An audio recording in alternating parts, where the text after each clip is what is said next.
Hi guys, today I'm gonna be unboxing my Van Halen Collection 2 5 vinyl albums from the Sammy Hagar era of Van Halen. That's from 86 to 95. So in this video I'm gonna tell you some facts about this box and what's in it, obviously. Unbox it, and while I'm doing that I'm gonna talk about how Sammy Hagar got into Van Halen, a little bit about each album, and if you should buy this box or not at the end. So let's just get going. And yeah, I think this box was actually released in 2022, but it took a while. It got lost in the mail to me. It's just 10,000 copies worldwide, and it has a remastered version of those 4 studio albums that the band made with Sammy Hagar. And then one extra album with rarities. These are studio kind of outtakes or albums or songs that were not on their albums during this time. It's all remastered by those guys that were with them, Bernie Grundman and Ted Templeman. No, Don Landy, sorry, not Ted Templeman. And they were long-term collaborators of the band. So here we are. It looks nice, like a nice hype sticker here. Van Halen studio albums and rarities, 5 LPs remastered from the original tapes by Bernie Grundman. And then on the back side you see here, yeah, just basically the cover of the albums. And I have some good news about the rarities album that is in here, but I'll come to that later when we talk about that album. First of all, how did Sammy Hagar actually get into the band? So the band was kind of at the top of their game back in 84, you know, David Lee Roth on board, and everything was working for them. Their album 1984, that came out in 1984, was actually second on the US Billboard after Thriller by Michael Jackson, which, you know, is one of the best-selling albums and singles of all time. So it's actually kind of amazing that this rock metal band or classic rock band, hard rock band, or whatever you want to call Van Halen, had the second most popular album that year. That says a lot about that. That album was a little bit more kind of poppy, using synths and stuff like that. And simultaneously, David had released a solo album in 1984 that was quite successful. And there were some differences, creative differences between him and Eddie Van Halen, or both the brothers maybe, I don't know. And so he eventually leaves the band, which is weird. He leaves and he announces that on April Fool's Day. So imagine hearing those stories on the April Fool's Day. Who would believe that the singer of one of the biggest rock bands in the world is actually leaving the band? So Van Halen is standing in 1985 without a singer, and there were some surprise names that were mentioned and that have been kind of afterwards proven to be right, that were offered to become the frontman of Van Halen. That was Patti Smith from a band called Scandal, and Darrell Hall from Hall & Oates. That's amazing. After a concert somewhere in the US, he was offered to join Van Halen. But then eventually Sammy Hagar came along, and the story there is kind of funny because Sammy Hagar and Eddie Van Halen shared the same mechanic for their Ferraris, and that these two guys owned Ferraris says a lot about their success. And maybe, yeah, with Van Halen you wouldn't be surprised, but with Sammy Hagar, but he was kind of a big thing back then. He had just released his 8th studio album in 1984 called VOA, and Voice of America, I think it's the acronym for, and that album went like 32nd place in the US Billboard, which was a big thing back then because people were selling tons of albums. So he was not some nobody that joined Van Halen. The first gig that they did together was in September 1985 at Farm Aid, and then they started making albums. So let's take a look at those. So the first album out of this box here is 5150. That came out in 1986.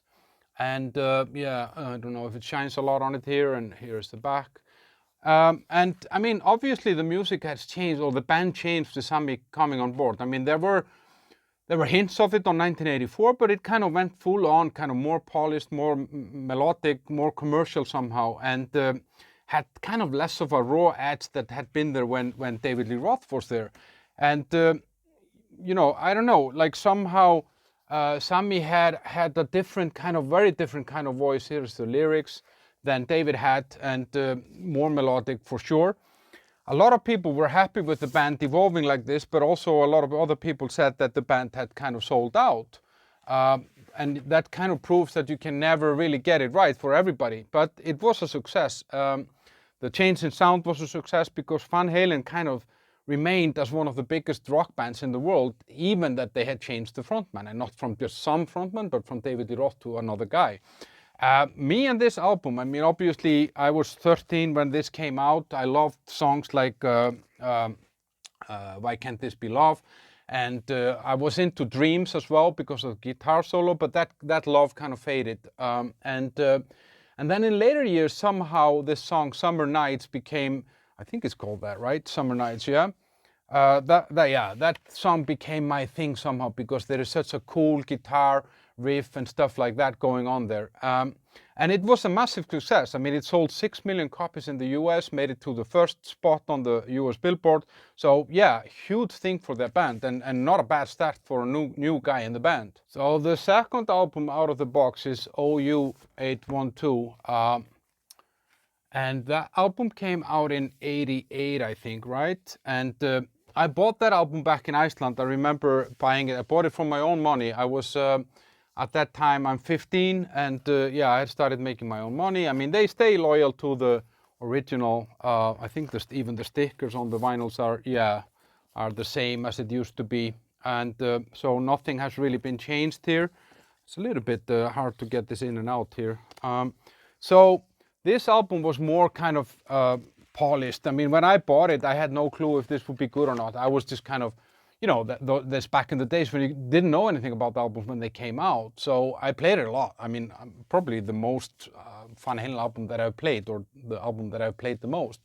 And yeah, it was more polished, more melodic than 5150 somehow.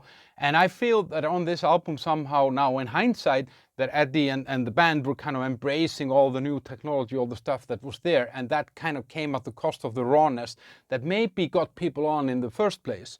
But there were songs on this, like there's this song called Source of Infection and also Sucker in a Three-Piece they could easily have been on 1984 or even an earlier album. So they were giving people a little bit of both. And but yeah, it's a more kind of polished album, more melodic, but it got even bigger success than 5150. I think this one sold like 7 million copies in the US, and again a #1 album, which is quite amazing. So the next album out of the box is this one here, For Unlawful Carnal Knowledge. This album came out in 1991, and yeah, I mean, it was a success. It reached #1 on the Billboard, and I like this cover here, or this sleeve, this underwear for the album. It has the band in the studio. I mean, Eddie is smoking. That probably wouldn't be allowed today. And yeah, this album was a big success as well. Sold 5 million copies in the US alone. But yeah, there's no lyric sheet on this one actually. And here is the band together singing the backing vocals of some of the songs probably. But I don't know. I mean, I liked one song on this album. There was this Right Now. It was kind of a guilty pleasure because at that time I'm like a Slayer fan. I'm trying to be like a hardcore guy. But that was like a guilty pleasure. So I would listen to that alone in the car and nobody else would hear that. I mean, that's super melodic song and cool. But I don't know. I felt that this album was nothing but kind of the name, you know, like because obviously this acronym of this For Unlawful Carnal Knowledge is whatever. And that was kind of a dig at the censoring movement in the US that was censoring artists. And I liked it back then because, you know, like, well, I'm 18 and this is cool, you know. So I didn't really pay a lot of attention to the rest of this album. It's more kind of, now that I listened to it later on, I felt that it's a little bit more straightforward and actually a little bit kind of darker beats than OU812 had been before. But there are songs on this album that I've kind of, as I get softer, no pun intended, with the years, then there are songs like Pound Cake, Top of the World, that are actually, you know, kind of feel-good songs. And I like those songs today. So when the next album comes out, Balance, in 1994, sorry, then I'm totally gone. You know, like I am just grunge and heavy metal and stuff like that, and totally not into Van Halen. However, that's when I actually saw them live, because I went to this festival in Denmark in 1995 where they played. That tour was renamed from Balance Tour to Ambulance Tour because they got injuries. I think Eddie Van Halen hurt his arm and Alex Van Halen had to play with a neck brace. And I remember that on that concert. And I was super happy that I saw the band because obviously, you know, it was a nostalgic thing, even though this was not the music that I was kind of listening to too much. at this time when they record this album, there's fighting amongst the band members, and that's actually a cool picture here on the underwear, and then the lyrics on the back. There was fighting between Sammy Hagar and the band, and eventually he would leave the band in 1996 after the tour, I think. And then I think this is also the last album that Michael Anthony on bass, he played the whole album. I think on the next album, Van Halen 3 with David Lee Roth, he played just on 3 songs or something like that. And the relationship between Michael Anthony and the Van Halens is just, that's, yeah, somebody should write a book about it. They probably did already. So, yeah, in hindsight, this is the album that I like least with this lineup for sure. I mean, there is a song like Can't Stop Loving You, which can be good when you're trying to get an old girlfriend back or something like that. But yeah, it's not a great album, I think. And I felt that there was some crispiness missing. I've been listening a lot to it now lately, and there's just something missing there that used to be on the previous albums. It still made it to the first spot on the US Billboard and sold 4 million copies. The last thing out of this box is this here, Studio Rarities 1989 to 2004. So these are 8 previously unreleased songs, but I think actually that the first one are political. Yeah, some of them have been released, but maybe it's different versions of them or something. Or there are definitely, then there must be different versions, because otherwise they would have been previously released. And this one doesn't come in any underwear, any fancy underwear, just the regular old school stuff. So this album actually, it kind of gives you a glimpse into the creative process of the band. And there are songs on this that are really interesting, like experimental songs. There is this one song called Crossing Over. That is one of the most interesting songs I've heard with Van Halen. It's very trippy and mysterious somehow. It's really, really cool. I don't know what it even reminds me of, but it definitely does not remind me of Van Halen.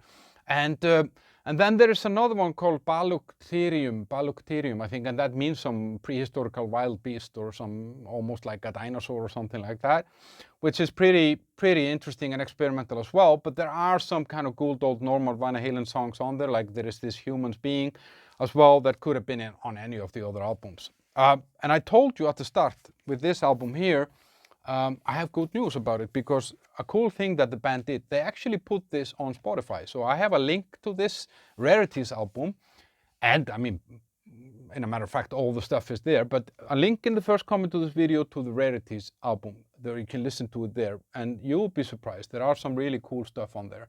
So overall summary, I think this box is a great value for money, and it's you know, they did a good job on the sound. I've been listening, because all this stuff is on Spotify, so I've been listening to the remastered versions. That sounds really, really good. And yeah, I had to wait for it to arrive, so I had to start listening before I got it in my hands. I primarily bought this because of for Unlawful Carnal Knowledge and Balance, because I didn't have that on vinyl, and those 2 albums alone are worth hundreds of dollars. So I get this box for $120 or something like that, about 100 euros, and I get these 2 albums plus the Rarities. So I think it's really good, and that was a big surprise for me. I think this Rarity thing is definitely something that kind of came from left field. I didn't expect that I would like that part necessarily.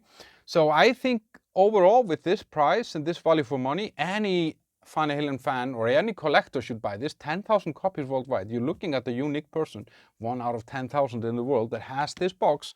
So subscribe and like, and stick around here, because here I have another album, or an album by a new classic rock band, Dirty Honey, that just came out last week. Check out my review here. See you over there.